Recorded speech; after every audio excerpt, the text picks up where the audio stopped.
अस्सलाम वालेकुम नाज़रीन, मैं हूं सरदार तैयब खान और आप देखें GN+। नाज़रीन इस वक्त मेरे साथ मौजूद है पाकिस्तान तहरीक इंसाफ के तर्जुमान शुएब शाहीन साहब। शुएब साहब बहुत बहुत शुक्रिया GN का अपना कीमती वक्त देने का।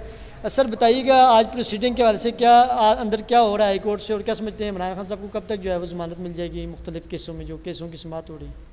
देखिए, मेरा ख्याल है साइफ़र वाले केस तो काबिल ज़मानत है। वैसे भी साइफ़र का केस दर्ज करना इट्सेल्फ ही ग़ुलामी की बदतरीन मिसाल कायम करने का मुतरादिफ है। जो डॉक्यूमेंट ऑलरेडी डिक्लासीफाई हो गया तो उसके ऊपर FIR दर्ज करना तो बनती ही नहीं है। दूसरी बात मुझे बताएं कि एक शख्स ने मुल्क की सलामती और ख़ुद मुख्तारी का दिफा किया, उसको तो आप कहते हो मुल्ज़िम है। जिन्होंने ये कहा कि अमेरिका हमारा वेंटिलेटर है, जिन्होंने कहा कि बेगर्स आर नॉट चूज़र्स, उनको आपने इक़्तिदार का तौक़ पहुँचा दिया। तो क्या ये हमारा मुल्क बनाना रिपब्लिक है? क्या इस अंदाज से हम तर्ज़ हुक्मरानी करेंगे कि अगर खुदा न खास्ता आपके मुल्क के ऊपर हमला हो जाए, खा वो फ़िज़िकल हो या उसकी सलामती पे हो, क्या ये प्राइम मिनिस्टर की ज़िम्मेदारी नहीं है कि वो कौम को बताए? अगर वो ज़िम्मेदारी अदा नहीं करेगा तो फिर उसके ऊपर जुर्म हो सकता है, वरना नहीं।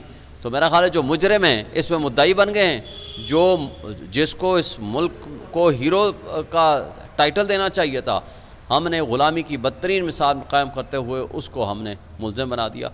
मेरा ख्याल है कि इसमें ज़मानत आज या कल या 2-3 दिनों में हो जाएगी और मैं होपफुल हूँ कि बाहर आ जाएंगे। सर कह रहे हैं कि नवाज शरीफ साहब की जो 5 साल की न्याली है वो मुकम्मल हो गया, और जो नया एक्ट पास हुआ उससे ये है कि नवाज शरीफ साहब अब इलेक्शन भी लड़ सकते हैं। इस पर कितनी सदाकत है? कानून क्या कहता है? देखें, आर्टिकल 62(1)(f) के तहत उसको इंटरप्रेट किया है सुप्रीम कोर्ट ने, जिसके मुताबिक नाअहली जो आर्टिकल 62(1)(f) के मुताबिक जो होगी वो ताहयात होगी, और उसकी जो इंटरप्रेटेशन है वो उस जो जजमेंट फिनलिटी अख्तियार कर गई है। तो लिहाजा ये कहना कि इलेक्शन एक्ट में तरमीम हो गई है तो उसकी कोई हैसियत नहीं है।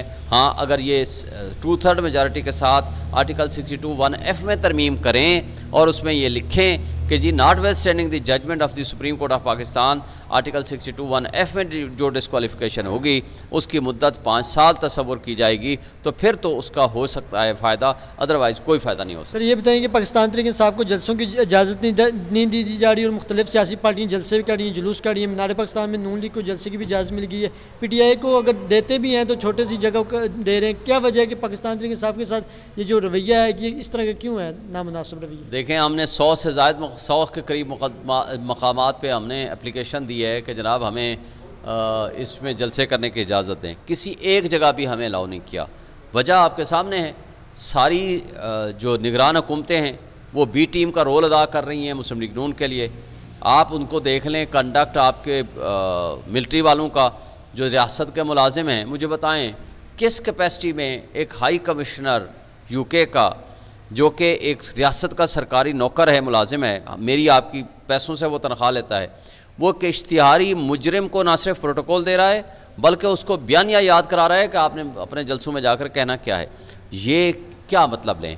क्या ये निगरान हुकूमत के कहने पे कर रहे हैं, या इसके पीछे वो खुफिया ताकतवर ताकतें हैं जिनके कहने पे और जिनकी हिदायत पे और जिनकी ख्वाहिश पे ये सब कुछ हो रहा है? ये हमें अफसोस से कहना पड़ेगा कि आज भी आप UNDP की रिपोर्ट उठा के देख लो, ये वो अशराफियात जो मेरे आपके पैसों से $18 बिलियन सालाना मरात ले रहे हैं, लेकिन उसके बावजूद उनकी कारकर्दगी क्या है कि वो सरकार के रियासत के एक मुजरिम को वो प्रोटोकॉल दे रहे हैं, और जो मोस्ट पॉपुलर पार्टी है उसको क्रश करने के लिए अपने ऐसे फरीज़े अंसर अंजाम दे रहे हैं जो कि मैं समझता हूँ कि ना आइन के मुताबिक है, ना कानून के मुताबिक हैं, ना ही बुनियादी इंसानी हुकूक के मुताबिक। सर लीगल टीम का आगे क्या एक्शन है कि पाकिस्तान तहरीक इंसाफ को इलेक्शन कैंपेन में हिस्सा न लेने दिया, ना इलेक्शन लड़ने दिया, तो क्या करेंगे? आपका पाकिस्तान तहरीक इंसाफ का क्या मौक़िफ़ होगा? नहीं, इंशाल्लाह हमें सिंबल मिल चुका है, बल्ले के निशान पे हम सब इलेक्शन लड़ेंगे। इंशाल्लाह PTI भरपूर शिरकत करेगी, और मैं होपफुल हूँ कि जिस वर्कर को टिकट मिलेगी वो इंशाल्लाह ज़रूर जीतेगा। आपको लगता है कि 24 को इमरान खान साहब इलेक्शन कमीशन में पेश हो जाएंगे, जो उनको प्रोटेक्शन आर्डर वगैरह जो जारी किया? बिल्कुल, अगर वो अलाउ हुआ और उनको पेश किया गया, वो उनके पेश होने ना होने के उनके पास तो कोई अख्तियार नहीं है कि वो चाहें तो पेश हों, चाहें तो ना हो। अगर वो उनका आर्डर आ गया और उन्होंने प्रोड्यूस कर दिया तो ज़रूर हम पेश होंगे। ट्रायल की वजह से भी रिटन फैसला तो नहीं है, लेकिन फैसला आ गया कि इमरान खान साहब की सिक्योरिटी के खदशात हैं, जिस वजह से ट्रायल उनका अडयाला जेल में ही होगा। इसको कैसे देखते हैं? इससे पहले जब खान साहब रिहा थे तो जमानत में थे, तो 8 अदालतों में, छोटी अदालत में भी खान साहब को लाया जाता था। तो इस पर कमाल है कि ये रियासती इदारों का, यानी उस वक्त F8 मरकज़ में हम कहते थे केस ना चलाओ, ये जुडिशल कम्प्लेक्स में चला लो, वो कहते थे नहीं F8 मरकज़ में ही जाओगे।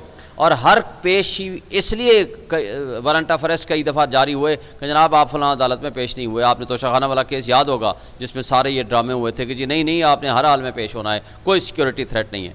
आज भाई अडियाला से उस जुडिशल कम्प्लेक्स में G11 में, जहां हमेशा हम खुद कहते रहे हैं, बल्कि डीसी का अपना आर्डर मौजूद है, हाई कोर्ट के आर्डर्स मौजूद हैं कि वो सिक्योर जगह है, वहां इनको पेश किया जाए, तो वहां तो वो नहीं पेश होने दिया जा रहा। अब वो कह रहे हैं, वही उल्टी बात कर रहे हैं कि नहीं नहीं, क्योंकि ये बिल्डोज करना चाहते हैं ट्रायल को, अपनी मर्जी के गवाह पेश करना चाहते हैं, हमारे गवाह नहीं लाना चाहते, हमें जिरा का मौका नहीं देना चाहते ओपन ट्रायल से, इसलिए ये भाग रहे हैं। तो लास्ट ये बताइए, मियाँ साहब अपने आप को कानून के जो है सामने पेश करेंगे और सुरखरू होकर वापस आएंगे? ये उनके वकला से आज मेरी बात हुई, कह रहे हैं कि वो सुरखरू होंगे और मियाँ साहब जो है कानून को अपने आप के सामने पेश करके फेस करेंगे तमाम चीज़ों का। कैसा देखते हैं? ख्याल है कि वो सुरखरू क्या होंगे? क्या उन्होंने एवन फील्ड डिपार्टमेंट मुल्क पाकिस्तान को वापस कर दिया, फिर सुरखरू होंगे? जो करप्शन का पैसा बाहर उन्होंने छुपाया हुआ है, फिर सुरखरू हों कि वो पैसा वापस कर दें, अवाम को, रियासत पाकिस्तान को वापस कर दें। बाहर जो करप्शन का पैसा पड़ा हुआ है वो मुल्क में वापस ले आएँ, आपका डॉलर वैसे ही 50 रुपये पे आ जाएगा, तो तब वो सुरखरूई की बात करें। वो भाई करप्शन में वो इन्वॉल्व हैं, वो कन्विक्टेड हैं, वो इश्तिहारी मुजरिम हैं, वो क्या कश्मीर फतह करके आ रहे हैं या अफ़गानिस्तान फ़लस्तीन फतह करके आ रहे हैं? तो किस कैपेसिटी में वो कह रहे हैं कि जी सुरखरू होंगे? सुरखरू ही क्या है? एक करप्ट आदमी है, एक करप्शन में मुजरिम है, और आए अदालतों में पेश हो और अपने मुकदमात का सामना करें। Thank you so much for joining us.